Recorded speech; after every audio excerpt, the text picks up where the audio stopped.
My sister stole my identity and ran up $20,000 in debt. What happened next completely shattered our relationship. I remember the moment I found out, as if it happened yesterday. It was a Tuesday, a normal enough day at first. I had just gotten home from a long day at work and was settling in for a quiet evening when I noticed a letter on the kitchen counter addressed to me. It was from a bank I didn't recognize, and the logo didn't look familiar either. Curiosity gnawed at me. I knew I didn't have an account with this bank, so I opened it. My heart dropped as I read through the letter, the words blurring together at first. But the more I read, the clearer it became. Someone who had stolen my identity had opened a credit card in my name and maxed it out to the tune of $20,000. I sat there for a long moment, stunned.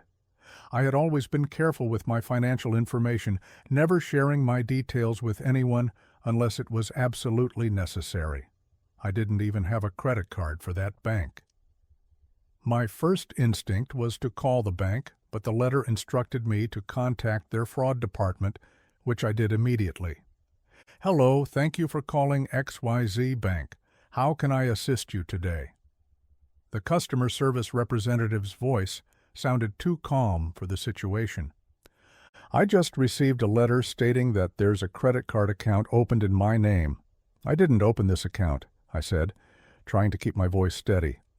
"I'm sorry to hear that. I'll need to verify your identity before we can proceed. Please confirm your full name and address." I went through the verification process, which felt surreal. The more questions she asked, the more I began to feel like I was losing control over something that had always been mine, my identity. "Thank you for confirming. Let me pull up the details for you." There was a pause, then, "Yes, it appears someone opened a credit card with us under your name, and they've charged approximately $20,000 to the account. I'll flag this as fraud and will begin an investigation immediately." My stomach churned. I was in shock. It was one thing to be a victim of fraud, but this was different. This wasn't just some random person using my information. This was personal.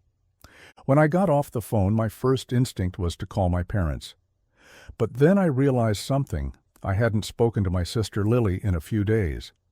She had been acting strangely lately, avoiding my calls, seeming distant when we did talk. But even then, I never suspected anything like this. My mind raced. Could it be her? Could Lily have done this? Lily and I were close growing up. She was my younger sister, just 2 years younger than me. We shared everything, clothes, secrets, childhood memories. But over the last few years, things had changed. Lily had always been a bit impulsive, a little wild. But when she turned 25, something seemed to snap. She dropped out of college, moved into a sketchy apartment, and started hanging out with people I didn't trust. I didn't want to judge her, but I couldn't ignore the signs. Lily had always been a spender. She liked nice things, and didn't always have the means to afford them. I knew she had taken out a few payday loans in the past to cover her bills, and I had bailed her out a couple of times. But this was different. This was too calculated, too precise.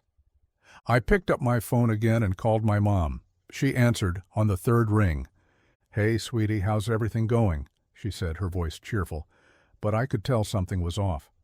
There was a nervousness in her tone, as if she were trying to cover something up. "Mom," I said, trying to sound casual, but the tension in my voice was palpable. "I just got this letter from XYZ Bank. Someone opened a credit card in my name, $20,000 worth of charges. I don't know who would do that, but I have a feeling it's Lily." There was a long pause before she responded. "What makes you think it's Lily?" "I don't know," I admitted. "It's just a gut feeling. The way she's been acting lately, I'm worried. I think she's gotten herself into some serious trouble, Mom." I could hear her sigh on the other end. "Lily, she's been having a hard time lately, but I don't know if she'd go that far. She's been under a lot of stress. Maybe it's not her." "I don't know," I said. "It's a big coincidence. I'll call the bank again tomorrow and see what they can tell me." The next morning, I didn't waste any time. I contacted the fraud department again, trying to gather more information. They confirmed that the account was opened just a month ago and all of the charges were recent. The spending was all over the place. Luxury items, expensive restaurants, even a few flights to places I knew Lily had always wanted to visit. But it was the location that did it for me. One of the charges was made from an address I recognized. It was the same address where Lily had been staying for the past year. I called her phone. It rang a few times before she picked up. "Hey," she said, her voice flat, not the usual cheery tone she had when we spoke. "What's up?" "Lily," I said, trying to stay calm, "I need to ask you something. Did you open a credit card in my name? Did you run up $20,000 in debt?" There was a long silence. I could hear her breathing on the other end of the line, but she didn't respond. The seconds felt like hours. "Lily," I pressed, "answer me. Did you do this?" Finally she spoke, her voice breaking. I didn't mean for it to get this far. I didn't mean to hurt you." I was stunned. I couldn't believe what I was hearing. "What the hell, Lily? You stole my identity and ran up all this debt in my name. How could you do this to me?" "I didn't know who else to turn to," she whispered, her voice trembling. "I was behind on rent and I couldn't pay my bills. I thought I could pay it all off and get back on my feet.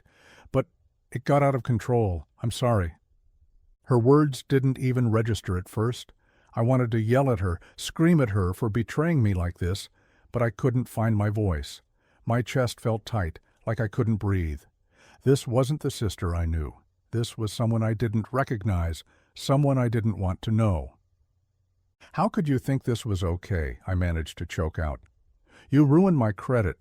You put me in debt. You've taken something that was mine and used it for your own selfish gain. I trusted you, Lily." "I know," she said, the guilt in her voice now more evident than ever. "I didn't know what else to do. I'm so sorry. Please don't hate me. I'll fix it. I'll pay it all back. I swear." "You can't fix this," I said, my voice cold. "You can't just apologize and make everything better. You've crossed a line, and I don't know if I can ever trust you again." "I didn't mean for it to go this far," she repeated. "I'll get help. I'll go to rehab. I'll do whatever it takes. Please don't turn your back on me." "I don't know, Lily," I said, the words cutting me more than I wanted to admit.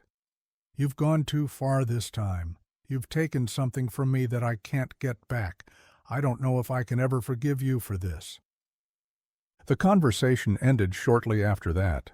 I didn't hang up on her, but I didn't say anything else. I just let the silence fill the space between us.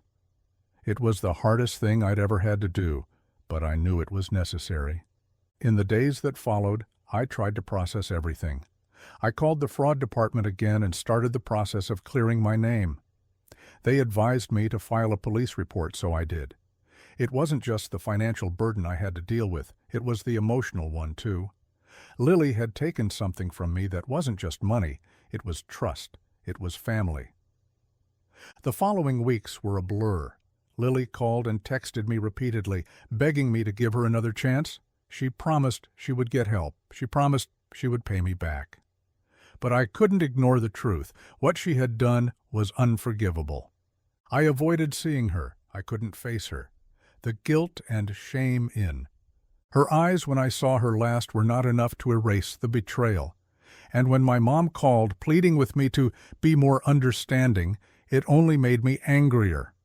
"Understanding?" I had snapped during one conversation. "She stole from me, Mom. Do you even understand how serious this is?" But my mom didn't. She still hoped Lily would turn things around, and maybe one day she would.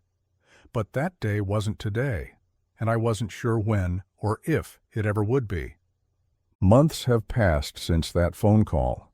Lily has tried to reach out several times, but I haven't responded. I've filed the necessary reports, worked on repairing my credit, and have started to rebuild my life without her. It's not easy, and it's not what I imagined when I thought about my family. But I've come to realize that some things, once broken, can never be fixed. I'm still not sure what caused Lily to do what she did. Maybe it was desperation, maybe it was addiction, or maybe it was a combination of both. But whatever the reason, I can't pretend it didn't happen. I can't just forget that she took something so personal from me. As for our relationship, I don't know if it'll ever be the same. There's too much hurt, too much betrayal. I'm not ready to forgive her, not yet, and maybe never.